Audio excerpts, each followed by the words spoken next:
Hola, bienvenidos a una nueva masterclass en nuestro espacio de e-learning de Digitales, la Asociación Española para la Digitalización. Hoy vamos a hablar de la desconexión digital en el trabajo. La desconexión digital es un derecho reconocido por ley que nos garantiza que fuera del tiempo del trabajo nos respeten el descanso, los permisos, las vacaciones. Esto quiere decir que durante estos periodos de descanso no tengamos que responder ni a correos electrónicos, ni llamadas, ni mensajes o cualquier otro tipo de comunicación digital desde el trabajo. Este derecho se recoge en la Carta de Derechos Digitales. Como sabéis, la Carta de Derechos Digitales son derechos fundamentales, están recogidos también en la Constitución española y deben ser respetados también en nuestra vida digital. Para hablar de este asunto de la desconexión digital en el trabajo, hemos invitado hoy a Eva Rimbau Gilabert. Buenos días, Eva. Hola, Rocío, ¿qué tal? Estás bien, ¿no? Estupendamente, encantada de estar aquí. Muchas gracias por acompañarnos hoy. Eva es doctora en Administración y Dirección de Empresas y codirige el Máster en Dirección Ejecutiva de Empresas de la Universitat Oberta de Cataluña. Está especializada en trabajo flexible, transformación digital y evolución de la gestión de personas en entornos digitales y difunde todo este conocimiento a través de publicaciones académicas y profesionales. Hoy Eva nos va a ayudar a entender un poco más cómo opera el derecho de la desconexión digital desde el punto de vista de las organizaciones y de las empresas y cómo facilitar desde el punto de vista de esta organización empresarial este derecho a los trabajadores. Así que va a ser una masterclass muy interesante, vamos a estar muy atentos, luego le haremos algunas preguntas para completar la masterclass. Eva, cuando quieras. Pues muchísimas gracias.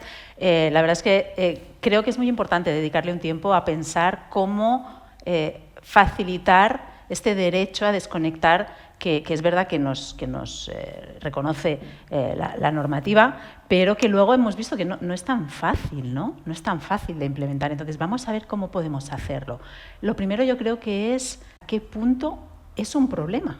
Es verdaderamente un problema porque el porcentaje de personas que no desconectan es muy alto. Infojobs ha ido haciendo un informe anual sobre este tema y, por ejemplo, nos dice que casi un 80% de los trabajadores españoles está respondiendo a llamadas y mails fuera de su horario laboral.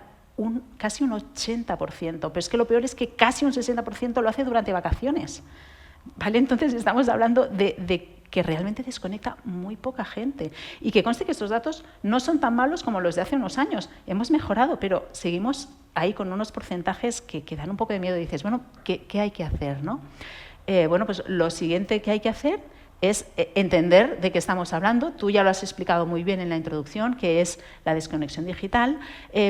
Cuando entramos en la parte del derecho, la parte de derecho, aunque yo no soy jurista, a la desconexión digital es sí que el trabajador tiene esa facultad, ¿no?, de no atender demandas laborales digitales, el WhatsApp, el mail, etcétera, fuera del trabajo, pero eso genera una contraparte que es una garantía de que se van a limitar a respetar esos límites y que no se le va como te diría, no se le va a ejercer consecuencias negativas sobre él por el hecho de no desconectar. En cuanto pase alguna vez que tú no me has contestado un mail que te mandé anoche y hoy a primera hora de la mañana no está contestado, si eso un día se pone sobre la mesa, empiezan a decirte esto, esperaba una respuesta de ti, ya nos lo estamos saltando, ¿vale? Entonces, no solo es, no, tú tienes derecho a no mirarlo, es, no, y no vas a recibir consecuencias negativas y la empresa, y esta sería la contraparte, tiene que hacer algo para garantizarlo, ¿vale? Entonces, las normas que tenemos nos dicen que tenemos derecho a recibir una cierta protección por parte de la empresa, ¿de acuerdo?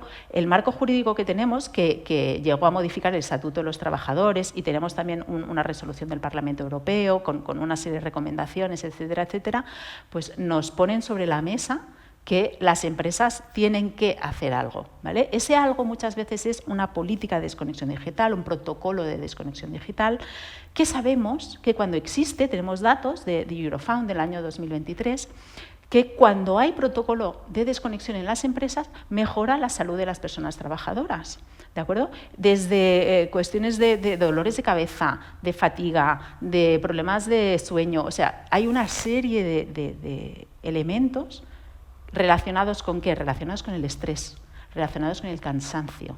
Y al revés, ¿no? Relacionados con la posibilidad de descansar, que vienen de la mano de un protocolo de desconexión. Entonces, bueno, caramba, pues tenemos la ley, ¿no? Sabemos que mejora la salud. Cuidado, porque no solo mejora la salud, no se trata solo de decir, bueno, tengo que cuidar la salud de los trabajadores, mejora muchas otras cosas. Cuando tú te metes en casa de la gente por medios electrónicos, su vida personal la estás interfiriendo totalmente. Un derecho a estar con tu familia, luego un derecho a la intimidad. Cuando tú te metes, por ejemplo, vía videoconferencia o con el número de teléfono privado de las personas, protección de datos. O sea, hay una serie de derechos que vienen de la mano de la desconexión digital. No es solo es importante para la salud, que lo es importante para muchas otras cosas. Y de la mano de esto, las personas que no desconectan normalmente tienen un problema de cansancio, de estrés. Esto genera un menor engagement con la organización. Puede llegar a generar, por ejemplo, sí que está visto que es gente que comparte menos conocimiento. No tiene tiempo. Entonces, eso genera problemas de innovación. Al final acaba sufriendo la propia empresa. Se lo crea Elon Musk o no, que ya sabemos que le gustan las jornadas de 60 horas. Pues yo le digo, señor, a partir de las 40 horas la productividad empieza a bajar. Pues la gente necesita descansar para ser productivo. Bueno, vamos a ver, ¿por qué la gente entonces, por qué no desconecta? InfoJobs pregunta directamente a la gente por qué no desconecta, pero los motivos que salen son muy de percepciones personales. Es mucho porque siento que estoy obligado, porque, no recuerdo el literal, pero son percepciones, siento que estoy obligado, siento que me estoy perdiendo algo, es que creo que forma parte de mi trabajo no desconectar, ¿vale? Son percepciones individuales. Estas percepciones han ido bajando con el tiempo, pero siguen siendo relativamente altas. Pero estas percepciones individuales es echarle la culpa de la no desconexión al individuo. Es yo percibo que las cosas son así, no tengo más remedio, ¿vale? Pero vamos a las causas subyacentes. Realmente, el problema es, hay unas razones subyacentes, yo te diría más estructurales, para no desconectar, que son las que crean esa brecha entre la política y el comportamiento. Es decir, yo puedo tener un protocolo, pero si estas cosas que voy a contar ahora ocurren, por mucho protocolo que haya, la gente no desconecta. Y siente eso que estábamos diciendo antes, es que no puedo, es que me siento obligado, es que... Entonces, ¿cuáles son esas razones? Yo creo que las podemos organizar en 4 grupos, en alguna me voy a entretener un poquito más. Estos 4 grupos serían, primero, razones individuales, luego razones tecnológicas, otras más organizacionales y de cultura del trabajo y finalmente de liderazgo, ¿no? de los jefes y qué esperan los jefes. En cuanto a las diferencias individuales, creo básicamente que hay 2 grandes razones que dicen, mira, cada persona es distinta, ¿vale? Por un lado tenemos los miedos, que es un poco lo que toca ese informe de InfoJobs, ¿vale? Miedo a ser percibido como que estoy menos comprometido, miedo a que me estoy perdiendo algo, o a esas consecuencias negativas. En teoría, las empresas deberían garantizar que no haya consecuencias negativas en la evaluación, pero sabemos que eso puede ocurrir y además el miedo es libre, ¿no? La gente puede tener miedo a eso. Pero por otro lado también hay preferencias personales. Hay personas que realmente prefieren la flexibilidad de combinar, decir, bueno, pues ahora estoy en mi casa con mi familia, pero un momentito contesto un mail, y al revés, combinar y en la hora laboral hago una gestión familiar. Estas personas de tipo más integrador, pues probablemente les parece bien, no les importa tanto el horario. No es la mayoría de la población y ni siquiera todo el mundo es integrador siempre. Incluso los integradores hay veces que prefieren ser separadores, que es lo que somos la mayoría de las personas. Pero hay preferencias, ¿de acuerdo? Luego también a veces es que piensas, bueno, por mi nivel de ambición profesional o porque yo creo que en mi trabajo, esto les pasa mucho a los directivos, mi identidad profesional exige continua conexión, ¿no? Esta serie de cosas pueden generar que de un individuo al otro, dentro de la misma organización, con las mismas políticas, unos desconectan y otros no. ¿Vale? Y ahí, por ejemplo, tenemos una cosa que ha venido pasando últimamente. Esto hizo un informe InfoJobs Microsoft súper interesante, que era antes de la pandemia, había como 2 picos de actividad, el de la primera hora, y el de la mañana, digamos, y el de la tarde. Pero durante la pandemia, y se ha mantenido después, apareció un tercer pico de actividad a última hora, ¿vale? Ya, digamos, cuando he acostado a los niños y hay tranquilidad en casa. no es mayoritario, es pequeñito. Entonces, hay personas que ese pico de actividad lo hacen porque se sienten muy obligadas, ¿vale? Y eso es problema grave de desconexión. Hay personas que prefieren hacerlo así. Déjame por la mañana entrar más tarde, llevo a los niños al cole y cuando los he acostado me conecto. Entonces, no podemos interpretar este pico necesariamente como un problema. Para unas personas lo es y lo están haciendo porque no llegan, y para otras personas es una preferencia, ¿vale? El tema es realmente complicado de analizar con detalle porque existen estas diferencias personales. La segunda gran causa, yo creo que no merece la pena profundizar en ello, son las tecnologías. Siempre podemos estar conectados. Esto nos permite trabajar desde cualquier sitio y a cualquier hora y que nos contacten a cualquier hora, ¿de acuerdo? Por lo tanto, es verdad que no desconectamos porque podemos no desconectar, o la empresa no nos deja desconectar porque puede, gracias a esto. Esto es así y no vale la pena darle más vueltas. Así que pasamos a la organización y la cultura de trabajo, que yo creo que es la madre del cordero y en el fondo se solapa un poco con liderazgo y expectativas. Primera, tenemos un problema de intensificación del trabajo. Tenemos datos clarísimos de que hay unos cambios sociales, organizativos a nivel global que presionan hacia una mayor eficiencia, mayor productividad, mayor rendimiento, tanto a nivel individual como a nivel organizativo. Fíjate en este análisis, hay unos datos de la encuesta europea de condiciones de trabajo. La última, desgraciadamente, es del 2021, tiene que salir todavía la de 2024, pero me imagino que por ahí andará, que preguntaba, dice, oye, ¿cuándo tienes tú que trabajar a alta velocidad? ¿Vale? En el 2015 decían, nunca o casi nunca, digamos en España un 36%, nunca o casi nunca tengo que trabajar en alta velocidad. Nunca o casi nunca quiere decir que un 60 y mucho por ciento ya estaba trabajando a alta velocidad en el año 2015. Bueno, en el año 2021, nunca o raramente, cambiaron un poquito las palabras, solo un 23,7%. Estamos hablando de que más de un 75% de las personas en España están diciendo que trabajan a alta velocidad en el año 2021. ¿Vale? Esto es intensificación del trabajo. Y tenemos otros, por no poner más gráficos, tenemos otros que miden distintas facetas de lo mismo. Cuando tú te ves obligado a trabajar a gran velocidad porque tienes mucho trabajo, porque si no, no acabas, porque si no, no lo sacas, te sientes impelido a recurrir a esto para lo que no te ha dado tiempo, ¿no?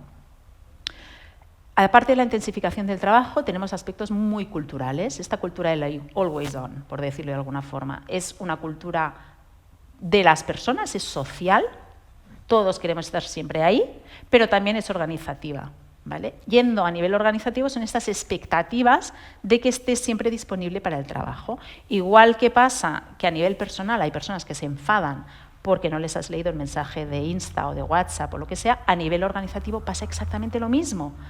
Y obviamente al trabajador se le genera una presión. Y además existen organizaciones que tienen una cultura de quién es su trabajador ideal, y se llama así la cultura del trabajador ideal, el hiperconectado, el que está siempre disponible, Y ese trabajador ideal, que suele ser hombre de una mediana edad, porque son los que pueden, es el ideal, y quien no se acerque a ese ideal es un trabajador de segunda. Claro, eso presiona para estar continuamente conectado. Y luego tenemos problemas básicos de gestión. Si no se reparten bien las tareas, si no se planifica bien el tiempo, si no se gestionan un poco la organización de cómo, quién va a hacer qué, cuándo lo va a hacer, si nos comprometemos como directivo, por ejemplo, si mi equipo va a hacer esto para mañana, obviamente eso cae a tu equipo. Y iríamos finalmente a la parte de liderazgo, que está muy relacionado, pero yendo al rol específico de las personas en rol de liderazgo, hay un problema cuando ese directivo tiene un estilo de microgestión y de control excesivo, cuando quiere saber exactamente dónde está todo el mundo en cada momento y qué estás haciendo, es muy difícil desconectar. Porque está encima de eso. Cuando esa persona que es tu responsable implícitamente te dice quiero que estés siempre disponible. ¿Por qué? Pues, por ejemplo, porque felicita o premia a los que están siempre disponibles. Eso es una expectativa implícita de disponibilidad. Y si además es una persona que es un modelo de hiperconexión, porque te manda mensajes a cualquier hora, porque responde mensajes a cualquier hora. Pues obviamente esto está redundando en esa cultura de la que hablábamos antes. Vale, entonces, tenemos estos problemas estructurales. La normativa nos dice, y las empresas, todas, deben tener un protocolo de desconexión digital. El protocolo es la política, el documento, ¿vale? Y es el nivel 0. Como es el nivel 0, vamos a ver cómo tiene que ser, ¿eh? Pero luego iremos a lo que no es el protocolo, que yo creo que está lo más importante, ¿de acuerdo?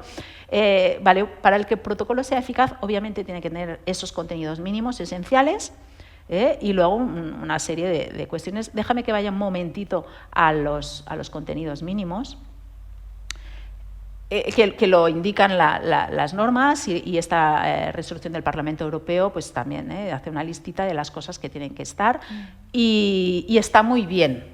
No lo quiero criticar, es correcto. Lo que pasa es que no es suficiente. Para empezar, tienen que estar claras qué modalidades prácticas van a permitir desactivar las herramientas digitales, ¿vale? Tiene que estar claro cómo lo vamos a hacer. La medida más extrema sería: vamos a apagar los servidores a partir de las 8 de la noche o de la tarde hasta las 8 del día siguiente. Esto hay empresas que lo han hecho, echaron marcha atrás, pero es cierto que hacer eso permitió un cambio de cultura, ¿vale? Aunque luego incluso los trabajadores dijeron, es que queremos más flexibilidad, no me obligues a no desconectar. Pero sí que cambió la cultura. Luego, el sistema de registro de tiempo de trabajo parece que no está muy relacionado. Obviamente, si el registro fuera fiel y tú, cada vez que contestas un mail desde tu casa, mientras, yo qué sé, los niños ven la tele, eso lo apuntaras como tiempo de trabajo, irían apareciendo todas estas instancias de no desconexión, ¿vale? Para eso sirve. Para mí el registro de tiempo de trabajo es cierto que es importante para que no haya horas extras innecesarias, excesivas, etcétera, no controladas, pero para mí, bien entendido, es una herramienta de autoconocimiento y de autocontrol, ¿vale? Si yo tengo una información fiable sobre cuando yo no desconecto, puedo regularme mucho mejor, porque a lo mejor le estoy quitando importancia a la cantidad de tiempo que dedico fuera del horario laboral, como individuo. Luego, obviamente, a nivel organizacional lo mismo. Bueno, otro contenido esencial es los criterios para las excepciones a la desconexión, ¿de acuerdo? Tienen que estar claros esos criterios. Las excepciones pueden existir, pero no pueden dejarse al azar, tiene que haber unos criterios. Tienen que estar explicadas qué medidas de concienciación y formación se van a desarrollar. Obviamente tiene que estar vinculado también con la evaluación de riesgos psicosociales, que es esta parte de la salud que decía yo al principio. Oye, cuando se desconecta, los riesgos psicosociales, los factores de riesgo están disminuyendo y, por tanto, mejoran una serie de aspectos de salud física y mental.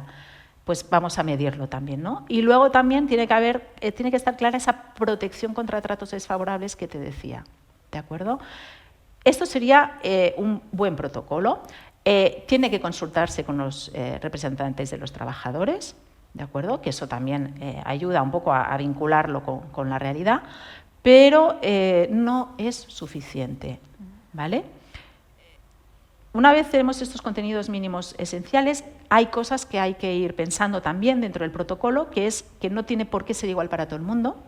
Hay una serie de perfiles profesionales que tienen que desconectar más o menos, o que unos pueden tener excepciones y otros no, ¿de acuerdo? Unos pueden tener desconexión en un horario fijo, otros pueden tener una disponibilidad en cierta franja. Hay distintas formas de definirlo. Como te decía, la gestión de las excepciones, y yo te diría, más que consultar a los representantes de los trabajadores, lo que es recomendable es que haya una co-creación participativa, ¿de acuerdo? La ley dice consulta, yo te diría co-crea, con personas de todos los ámbitos, de todos los niveles, para que el protocolo sea realmente eficaz, ¿vale? Pero vuelvo a lo que decía antes, las razones subyacentes para no desconectar crean brechas entre la política, que sería el protocolo, y el comportamiento, ¿vale? Tenemos ese protocolo, es estupendo, lo hemos co-creado, pero tenemos todos esos factores que yo mencionaba antes, de los individuos, la cultura, Entonces, ¿qué factores clave me llevarán más allá del protocolo? ¿De acuerdo? Para esa implantación real. Bueno, pues tengo que tocar todos los elementos que yo he comentado antes. Tengo que intentar cambiar la cultura organizativa. Eso es muy difícil, lo sabemos, ¿de acuerdo? Sin un compromiso de la alta dirección no hay cambio posible. Pero la alta dirección es decir, desde recursos humanos, prevención, que suelen ser los más motivados con el tema de la desconexión, desde el área de compliance laboral también, que lo tienen muy claro que esto es imprescindible, se pueden dar los argumentos para convencer a la alta dirección, porque también la alta dirección tiene que desconectar. Y luego, a partir de ahí, pues ya las acciones típicas de cambio cultural, de sensibilización, de proyectos piloto donde medimos muy bien los resultados y hacemos una gran comunicación sobre el tema, etcétera, ¿vale? El segundo gran grupo de factores, y para mí es súper importante, es el sistema de recursos humanos. Todo tiene que ser coherente, es decir, no solo tiene que cumplir la normativa de todo esto que estamos diciendo, no solamente tiene que haber un registro de la jornada correcto, que realmente registre cuando la gente trabaja fuera del horario laboral, sino que, por ejemplo, se tiene que instaurar un sistema de objetivos o de evaluación del rendimiento basado en el rendimiento, en los resultados, no basado en los horarios de ¿a qué hora contesto? Estoy disponible. Los horarios hay que cumplirlos, pero no son una razón para premiar a nadie. La razón para premiar es el trabajo está hecho cuando tiene que estar hecho y no me contesta el mail que yo le mandé con menos de 24 horas, ¿de acuerdo? Entonces, esas políticas de evaluación y recompensas es sistema de recursos humanos y, obviamente, todas las acciones formativas necesarias. Luego, obviamente, el tema tecnológico, existen muchas posibilidades, desde la desactivación de avisos, cada uno a nivel individual. Yo no tengo avisos, por ejemplo, no me llega. Yo solo cuando hablo en mail me aparece lo que tengo pendiente en el mail. Cada uno, eso podría ser individual, eso podría ser también a nivel organizativo. Formas de señalizar que no estoy disponible, estos canales de chat corporativos, pues decir, no estoy disponible, a partir de tal hora me apago. Luego permitir el trabajo asíncrono, en vez de basarlo todo en la rapidez y en la inmediatez, potenciar el trabajo asíncrono, más reposado, más reflexivo, que yo lo puedo hacer en el horario que a mí me convenga y no cuando recibo un aviso. Entonces, hay el tema básico de la programación de envíos, ¿no? En esta empresa no se envía nada a partir de las tantas de la tarde y todo pasa al día siguiente a las 8. Ya está, se programa. Entonces, tecnológicamente, la tecnología nos puede ayudar. ¿Es suficiente? No, pero es una gran señalización. Como te decía antes, ¿no? La empresa que desconectaba servidores, pues los volvió a conectar.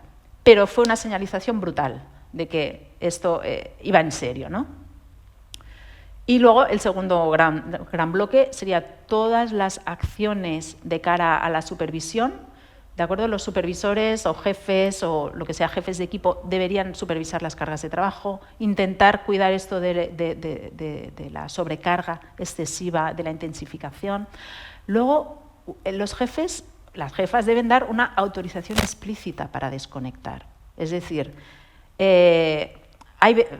sería tan fácil como, bueno, mira, te dejo esto, que es importante, no sé qué, no sé cuántos, pero estamos a viernes, hasta el lunes no quiero que te pongas con esto. Esto es una autorización explícita. ¿Sabes? Te lo dejo hoy, pero no es para allá, es para a partir del lunes. Esto es una autorización explícita para desconectar. Mediante comunicación verbal, no verbal, esto es lo que cala en los equipos, ¿de acuerdo? Cuando reconocen a alguien que hace bien el trabajo, no a alguien que contesta inmediatamente. Esta serie de cuestiones y, obviamente, ser modelos de desconexión. Es decir, chicos, que si no se cae el mundo, no sabréis nada de mí hasta el lunes. Forma parte de este cambio en el estilo directivo. Dentro de los equipos también hay una serie de pactos que se pueden hacer, unos acuerdos de equipo, que yo llamo, de cómo vamos a usar las herramientas, qué expectativa de respuesta. Por ejemplo, yo creo que no debería usarse el WhatsApp a nivel laboral, pero bueno, hay otras herramientas síncronas que se pueden usar y la cuestión es aclarar mira, lo que llegue por estas herramientas síncronas o más inmediatas, solamente se debe contestar y lo ponemos por escrito. Esperamos respuesta en 2 horas, siempre y cuando no te llegue a partir de las tantas de la tarde, por ejemplo, ¿vale? Podemos llegar a estos acuerdos. Luego podemos llegar a acuerdos de horarios, de sincronía y asincronía. Mira, en este equipo estamos todos trabajando al mismo tiempo, entre las 9 de la mañana y las 5 de la tarde, ¿vale? Y estamos o de 9 a solo por las mañanas y por la tarde tenemos trabajo enfocado. Y no esperamos respuestas inmediatas. ¿De acuerdo? Estos son pactos que se pueden hacer, que dependen de la supervisión, pero que pueden cambiar mucho esta desconexión. Y finalmente, lo que te decía del nivel individual, ¿no? El enseñar a usar las herramientas, el enseñar a quitar avisos, el explicar la importancia del descanso. Mucha gente todavía no es consciente de lo importante que es el buen descanso para la salud mental y física.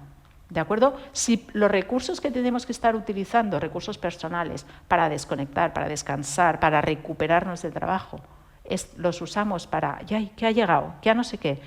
Cada vez que volvemos que vemos un mail, por ejemplo, un mensaje del trabajo, estamos volviendo al trabajo mentalmente. Luego cuesta mucho rato salir de ahí mentalmente otra vez. ¿De acuerdo? Entonces, explicar esto es muy importante. Y luego todo eso de los miedos, ¿no? Esas ansiedades, eso, voy a tener consecuencias negativas, pues hay que, si la empresa cree en ello, ¿vale? Eso es lo primero, si realmente se quiere un cambio cultural, hay que ir desactivando esos miedos, ¿eh? Y enseñarle a la gente a otras formas de gestionar el tiempo que no sea mediante la conexión continua, ¿de acuerdo? A separar, ¿no? Pues a lo mejor, por ejemplo, hay una técnica que es muy básica, que es pues los mails por lotes, ¿no? Yo gestiono mis mails o lo que sea, o los avisos por lotes. Tengo un lote a primera hora de la mañana, un lote antes de comer y otro, y ya está. Y esos son mis lotes. Y nada más. Hay técnicas que se pueden enseñar, ¿de acuerdo? Y con eso, entonces, estaríamos atacando las razones de que no haya verdadera desconexión a pesar de tener un protocolo, ¿vale? Ahora bien, también, no por el hecho de tener ese protocolo, rápidamente todo el mundo lo va a conocer, todo va a funcionar, etcétera, etcétera. Yo recomiendo una serie de fases, una implementación gradual, ¿de acuerdo? Por un lado, y no lo hemos comentado y creo que es esencial, tiene que haber un diagnóstico previo, ¿eh? El protocolo no se crea en el vacío. El protocolo tiene que basarse en las características de la no desconexión de esa organización. Entonces tienes que hacer un estudio interno. ¿Qué uso se hace de las tecnologías? ¿Quién tiene más problemas para desconectar? ¿Qué áreas? ¿Qué perfiles? ¿Qué funciones? ¿Qué niveles jerárquicos? ¿Por qué medios no desconectan? ¿Es por el mail? ¿Es por el chat interno? ¿Es por WhatsApp? ¿Es en los fines de semana? ¿Es en las vacaciones? Con ese estudio puedes entonces elaborar ese protocolo colaborativo que decía antes, ¿de acuerdo? Cuando ya lo tenemos, entonces vamos a un piloto. ¿En qué áreas? Pues yo te diría un departamento o una función que haya demostrado que hay un problema ahí, ¿de acuerdo? Y ahí diseñamos, ¿no? Lo adaptamos. ¿Qué necesitan? ¿Cuáles son sus causas? De todos esos factores subyacentes que comentaba antes, pregunta, ¿vale? Y vamos a atacar esos factores subyacentes más importantes. Y a partir de ahí, ver cuáles son los resultados, ¿no? Recopilar y comunicar los resultados. Para ya pasar a la implementación gradual, ir ampliando. No hace falta pasar a toda la organización si es grande. Podríamos, un poco gota de aceite, irlo extendiendo más poco a poco. Y finalmente, ¿no? Poco a poco lo vamos extendiendo, vamos haciendo la formación, mucha comunicación en todas las etapas de resultados, casos de éxito, gente incluso, si podemos detectar casos individuales de, mira, pues yo antes era, ¿no? una hiperconectada loca y ahora lo separo muy claramente, tal y tal.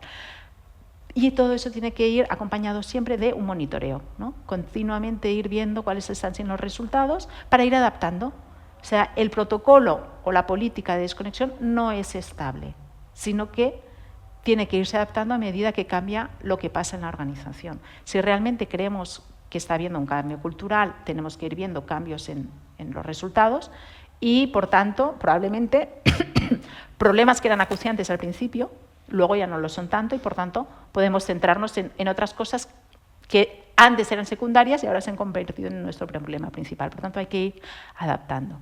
En conclusión, creo que tenemos una serie de puntos bastante claros. El primero, y es el que me gustaría que llegase, ¿no? Es que no hay una receta de estos pasos, no. La desconexión digital requiere un enfoque integral que va mucho más allá de tener un protocolo, que son unas acciones mucho más holísticas. Recordemos, hemos hablado de tecnología, hemos hablado de organización del trabajo, de cultura, de estilos de liderazgo, hemos hablado de los individuos. todo esto de manera integral sí puede funcionar. Hemos hablado del sistema de recursos humanos. Eso sí puede ayudar realmente a que se pueda desconectar, pero no existe una receta única. Yo no he dado una receta, no la puedo dar, porque cada organización tiene que adaptar todos estos procesos generales que yo he descrito a su realidad, a esa medición, donde están mis problemas de desconexión. Claro, obviamente, dando por descontado que haya un compromiso directivo. Espero que esta charla sirva para que algunos directivos pues se den cuenta de la relevancia. No solamente es una obligación legal, que lo es, sino que la falta de desconexión tiene unos impactos tanto para el bienestar de los trabajadores como para su compromiso. Su nivel de estrés genera, por ejemplo, normalmente ganas de dejar la organización. Puedes tener un problema de rotación muy alto por culpa de la falta de desconexión, ¿de acuerdo? Por tanto, hay motivos, digamos, empresariales también para querer la desconexión. Y al final darnos cuenta que la desconexión digital beneficia tanto a las personas como a las organizaciones, y es una inversión en sostenibilidad organizativa a largo plazo que va mucho más allá de si te mando o no te mando un mail. Es una manera de trabajar mucho más sostenible que a la postre nos hará más productivos a todos, porque creerse que la productividad es trabajar más horas es un error. Productividad es hacer más en menos tiempo o lo mismo en menos tiempo. Cuando yo alargo el tiempo, probablemente no aumente la cantidad de producto de la manera proporcional. Por tanto, borremos la idea de que trabajar más horas es producir más. Trabajar más horas genera muchos problemas y, por tanto, hay que tener mucho cuidado con esto para no estar continuamente pidiéndole a la gente que trabaje. Pues muy claro, Eva. Yo creo que ha sido una exposición muy completa, muy práctica, en que necesitamos que nos habléis, expertos como tú, de cómo trasladar y cómo aterrizar al día a día de las empresas y de los empleados o trabajadores esos derechos digitales que nos asisten, y en este caso el derecho de la desconexión digital, que está siendo debate de actualidad en nuestra sociedad desde hace un tiempo recurrente, ¿no? Porque efectivamente me quedo con esa idea: trabajar más tiempo no es producir más, es decir, la productividad depende de otros factores que no tienen que ver con el tiempo de dedicación, que hoy en día la tecnología nos facilita muchísimo la productividad, pero es importantísimo también una idea que has recalcado: las competencias digitales de los trabajadores y también directivos, para saber utilizar esas herramientas, y esas herramientas que nos den precisamente las herramientas, por así decirlo, por ser redundante, para poder desconectar también, porque también nos lo permiten, ¿no? El poder enviar un correo no inmediatamente, sino en otro momento se puede programar, mucha gente lo desconoce, o lo de las notificaciones. Yo tampoco tengo notificaciones de correo electrónico, y esa gestión del tiempo personal es muy importante aprenderla, y por supuesto que nos la enseñen también desde la cultura empresarial y cargos directivos. Me quedo también con la curiosidad, ¿no? Hemos hablado de cómo las empresas, la cultura empresarial tiene que influir en esta desconexión digital. Yo no sé si se puede medir el impacto de las estrategias que las empresas puedan desarrollar en esta desconexión digital, o qué mecanismos pueden implementar las empresas para que esta desconexión tenga resultados. Yo creo, Rocío, que estás diciendo es un tema fundamental, es fundamental.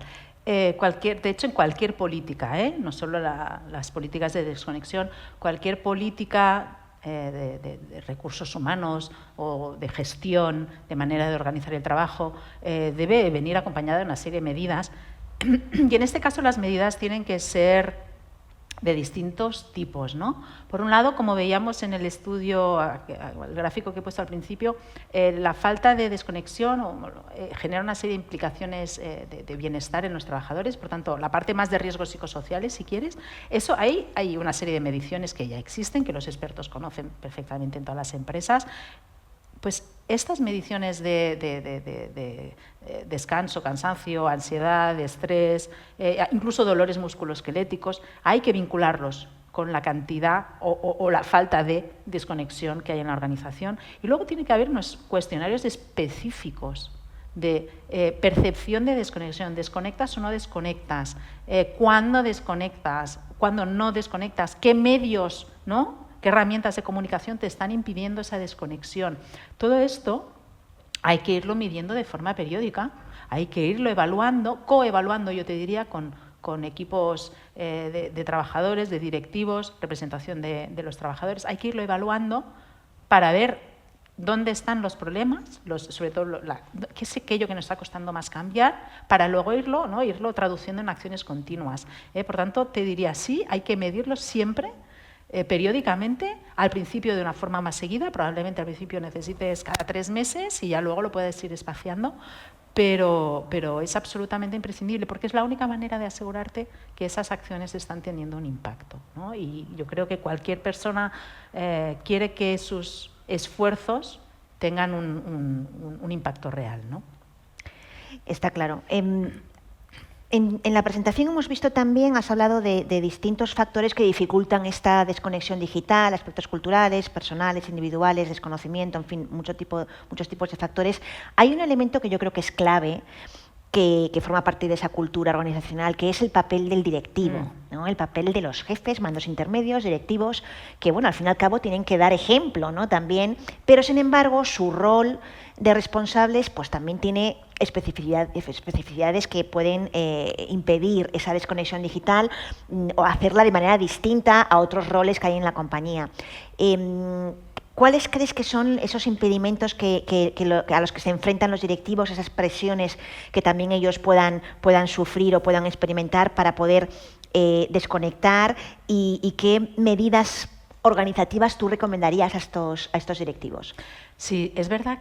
Fíjate si los directivos son un colectivo susceptible de no desconectar, que los artículos de nuestro ordenamiento que hablan de la desconexión digital dicen también para los directivos, y los mencionan explícitamente, también los directivos tienen que desconectar, porque son un colectivo, eso de los factores individuales que decíamos, que vinculan mucho su identidad profesional a la no desconexión. Es decir, al estar siempre disponibles, digamos, sobre todo los directivos intermedios tienen que estar disponibles para los directivos de nivel superior, al estar enterados siempre de lo que está pasando. Este problema les impide desconectar muchísimo. Además, su trabajo muchas veces consiste en gestionar información. Muchas veces, más que hacer cosas, gestionan información. Y eso les dificulta mucho la organización de su propio tiempo y les genera esa tendencia a estar siempre conectados. Entonces, sí, son un colectivo muy vulnerable, ¿de acuerdo? Porque además también existe la paradoja de la autonomía. Cuanto mayor nivel jerárquico y más autonomía tienen las personas, más tendencia tienen a no desconectar, entonces, las actitudes, o sea, en su caso es un cambio de actitudes muy importante. Es el convencerse de que no son mejores directivos por estar siempre ahí y hacer las cosas inmediatamente, responder siempre en cualquier momento, rápidamente, etcétera, etcétera. Entonces, esta valoración del descanso, tú puedes ser mejor directivo si aprendes, por ejemplo, a delegar. El delegar es súper importante. Oye, yo esto lo delego y cuando esté, estará. No tengo por qué estar siempre encima para ver cómo está este proceso. Lo he delegado y le he puesto una fecha y en esa fecha es cuando tiene que estar. No tengo que estar yo detrás todo el rato. O sea, hay una serie de capacidades individuales que yo creo que es muy importante desarrollar en los directivos. Esta parte de, no, tú no eres mejor directivo por estar, es la parte identitaria, por estar siempre conectado. Tú puedes delegar con fecha, lo de aprender a poner objetivos, y el autocuidado. Yo creo que los directivos tienen una muy baja tendencia al autocuidado. Entonces, ahí pues creo que es algo que habría que también que ayudarles a potenciar. Claro, yo creo que hay que hacer acciones específicas para ellos. Yo claramente. No sé si está ya o si debería de estar en la formación de formación continua del trabajador y la formación específica de los directivos en los diferentes cursos, másters, especializaciones que muchos directivos atienden, ¿no? En su formación continua dentro de su carrera, si existe o empezaría a existir o necesitaríamos que existiera una formación específica de gestión de trabajo, de gestión de desconexión digital, ¿no? Algo. Pues mira, me estás dando una idea. La verdad es que no estaría mal, un poco estas. entre las competencias personales que se enseñan a los directivos, ¿no? Siempre les enseñamos que es inteligencia emocional, que está muy bien, ¿eh? Dentro de las soft pero, skills, ¿no? Exacto. Pero que hubiese un poco en la vertiente de autocuidado, en la vertiente de aprender a delegar, que esto sí se trabaja un poco más, pero luego a lo mejor no cala lo suficiente. Pero sí, me estás dando una buena idea. Sin duda los equipos de recursos humanos deberán también atender, si quieren que estas implementaciones, generar estas formaciones internas y ya implementar y asumir que desconexión digital forme parte de esos elementos de formación y esas patas de formación y de competencias, ¿no? Así que, bueno, ha sido súper interesante. Eva Rimbau Vilabert, recordamos que es doctora en Administración y Dirección de Empresas y que codirige el Máster en Dirección Ejecutiva de Empresas de la Universitat Oberta de Cataluña. Ha sido un placer y un lujo tenerte en este espacio de Masterclass de Digitales, explicándonos, acercándonos a un derecho digital tan importante como es la desconexión digital. Esperemos que empresas, directivos y empleados hayan tomado buena nota, y desde aquí nosotros invitaros a que sigáis investigando, aprendiendo, buscando información sobre los derechos digitales, que como sabéis son derechos fundamentales que tenemos que aplicar también a nuestra vida digital. Así que os emplazamos a una próxima Masterclass aquí en Digitales.